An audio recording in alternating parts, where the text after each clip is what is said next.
starter. Well, outstanding, outstanding. You and the other guy can kind of talk, because he wants to be a marine biologist. But the other thing, too, you need to talk to Mr. Dusing over there, because, or Mr. Clements, because you need a business plan. That's right. So, things that you find out that you didn't know about your classmates. Okay, before you start, think about the questions you might want to ask. Answer the questions. A lot of times what I have my students to do is you think of 3 questions that you want the audience to answer. Okay? You will answer the audience 3 questions. That gives you your 3 key points. And kind of clarifies things for you.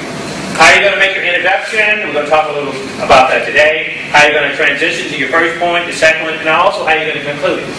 Now here's some guidelines on here if you were doing a persuasive speech, which you will not be doing. You will not be doing a persuasive speech. Next slide here, okay? If you are going to do a group presentation, this is something that I prepared. You won't be doing a group presentation, so you don't throw it away, okay, but you not necessarily have to use it. But what we're going to talk about now, a little bit about your thesis statement. Thesis statement. Because before, I hate when it does that. Okay? Come on. When you talk about your thesis statement, this is page 4 in your handout, there's a 1-sentence synopsis of your speech. So in your case, Mr. Hunter, why I want to be a physical therapist. That's what you said you wanted to do, right? Okay. Ms. Watson, what do you want to do? I want to be a lawyer. You're going to be a lawyer. Oh, you go, girl. Okay, you ever watch Raising the Bar? You ever see that show? It's a great show. There's a new one on right now called The Good Wife. It's about the legal profession. You know, that's great. So are you in a 2+2 program? Yes. Okay, and where are you planning on going to law school after? I'm thinking about UT Austin. UT Austin? Well, St. Mary's has a good one too. UT Austin has an outstanding too. Okay. All right. So as we think about your thesis statement, 1-sentence synopsis of your speech, be a complete statement and declarative in nature. Avoid figurative language. You want to make sure that you define it very well for your audience. Now you're going to practice. You're going to practice your speech. This is before you come to class. Make sure your notes are keywords only. Because in my class that I teach, I don't expect anybody to read their paper. Thank you, their speech. Because if that's the case, you can just give it to me and not show up. And I don't want that. I'm sure this language is the same way. So you will be doing something we call extemporaneous. Okay, you will be doing an extemporaneous presentation.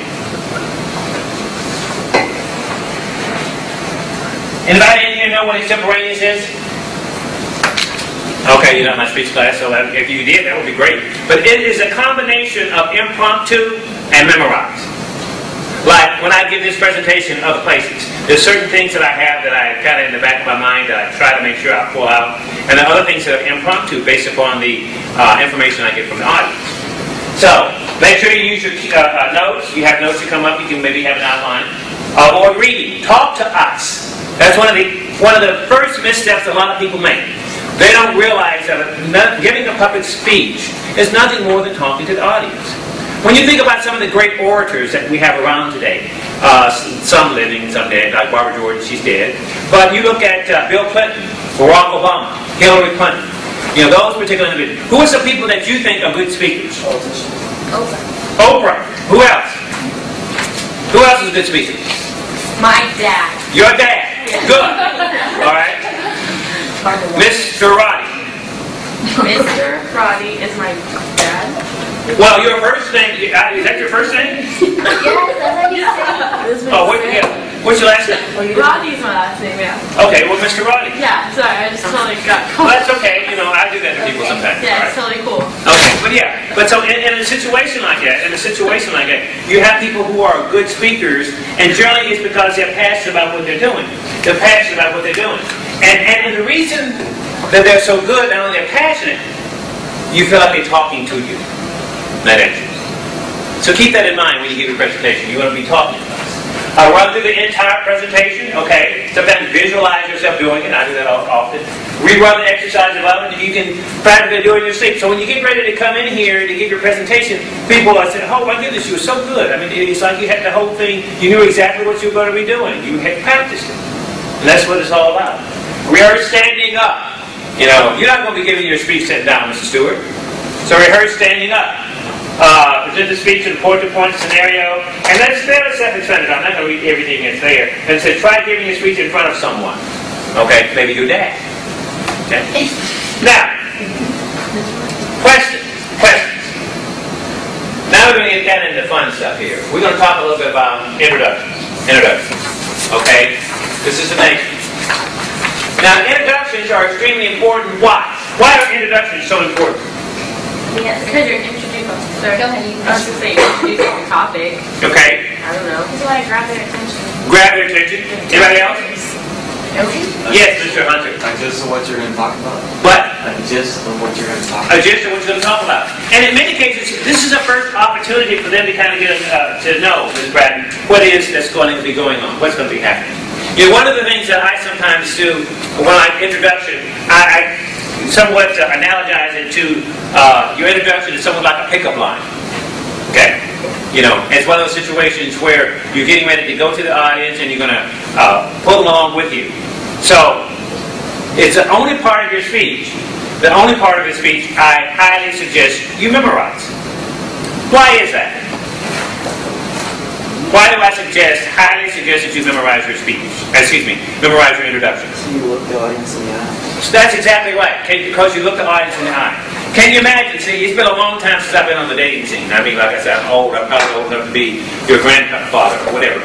But, you know, when we're out, you go on the dating scene, you know, you don't want to be out there with your cards, looking back and checking out, you know, what should I say? You know, that type of thing. Because the second or third time you look back, that person's gone. You know, and I'm not sure, like, when we were going through, you know, it's back in the age of Aquarius and everything. You know, one of the favorite lines was, what is your sign? Okay, what is your sign? For those who are not familiar with what I'm talking about, is astrology. I happen to be a Libra. As a matter of fact, my birthday is next week. Ha ha ha. Okay. Yeah, I'll be 60 next year. But anyway, and so I was talking about that in one of the classes, not about me being old, but about the whole idea of astrological science and what is your sign. And so one student was sitting there, she said, says, what is my sign? Do not enter. Yes, okay. That's okay, that's good. Okay, so as we talk about introductions, one of the things you need to keep in mind is intro. That's where you go and initially you invade somebody's space. You get right up in their face practically, okay? Then you tame them. Crack that whip. Okay? It's kind of like, I'm not sure how many of you are familiar with The Little Prince. Have you ever read the book The Little Prince? It's a great book. Okay? And there's a particular sequence in there where you have a little boy and a fox. And he's talking about, you know, I'm going to tame you. And the fox, well, you know, I don't want you to tame me because, you know, if I tame you, then I'll be responsible for you. There's a certain degree of ownership. Some of you may wonder why your parents are so into your stuff. Okay? And a lot of it has to do because they have tamed you. They've created you. They've tried to nurture you. They feel responsible for you. Those students that I have, once they have completed my class, I will see them down the hallway. I see somebody else's classroom, and I stick my head in there sometimes. And I said, how is so-and-so doing? How's Mr. Hunter doing? He was in my speech class. He's not messing up, is he? So you tame them. You feel responsible for them. That's what you do with the audience every so often. And then after you have invaded his space, you crack your whip, you declare that you are in charge, then you roost. You are the biggest cock-a-doodle-doo in the barnyard. You strut your stuff, Miss Roddy. You walk around there and you say, because you are in charge. You got 5 to 7 minutes. And you start off with your introduction, grabbing their attention and moving forward. Then it says down here, make sure it has a direct tie-in with the body of the speech. That's kind of self-explanatory. Okay? And one of the things that you can do as you're talking about your particular careers, you just might do a little investigation and see what careers are out there pay a lot of money. There's a shortage of them. How many people in here are interested in becoming a nurse? No nurses? They pay a lot of money. And there is a shortage of them. You know, and they have some wonderful programs here in ACC for those. Make sure it's easy, simple and easy to follow, but not too brief. That's what we're talking about. Memorizing. It's the only part of your speech you want to memorize.